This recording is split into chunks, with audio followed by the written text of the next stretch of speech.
I talked about uniforms and how as students we didn't like to follow them.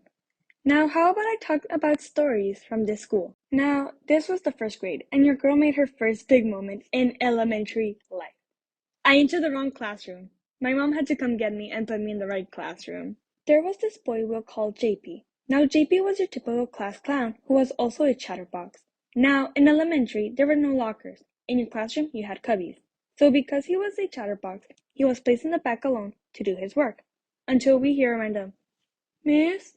Yes, JP? My head got stuck in the cubby. Out of boredom, he got his head stuck in the cubby.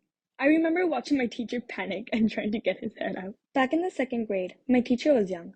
All I remember is that she would put Just Dance videos and make us dance to the songs for extra credit. I also remember getting my butt humiliated when we were creating sentences with proper nouns.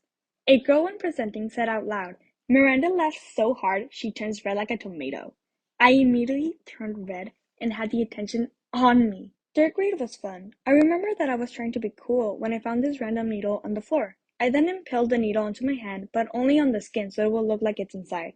A friend pointed it out, and a teacher caught me. I remember we had a program when teachers above a grade came to us and taught us harder math and English. One was with fractions, so we had to add the fractions, right? I added both the denominator and the numerator. I was wrong, and I did it in front of the whole class. Yay for me! Fourth grade was cool for me. Since I went to a Catholic school, we had a missions project. So at a random hour of the day, we would work on our project, and after a week of the finished project, we'll have a school trip to go to an actual mission. Fifth grade was great. Now, I remember my teacher in the fifth grade was cool. She once was in stilettos and kicked a soccer ball.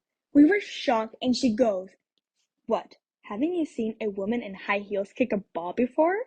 If you ever had an eraser, not only did you poke holes into it, but you wrote on the sides, yes, no, maybe.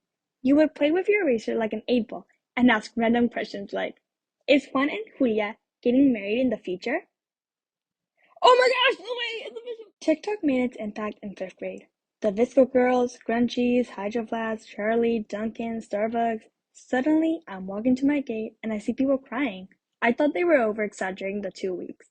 Now, that's the end of elementary stories. What an era.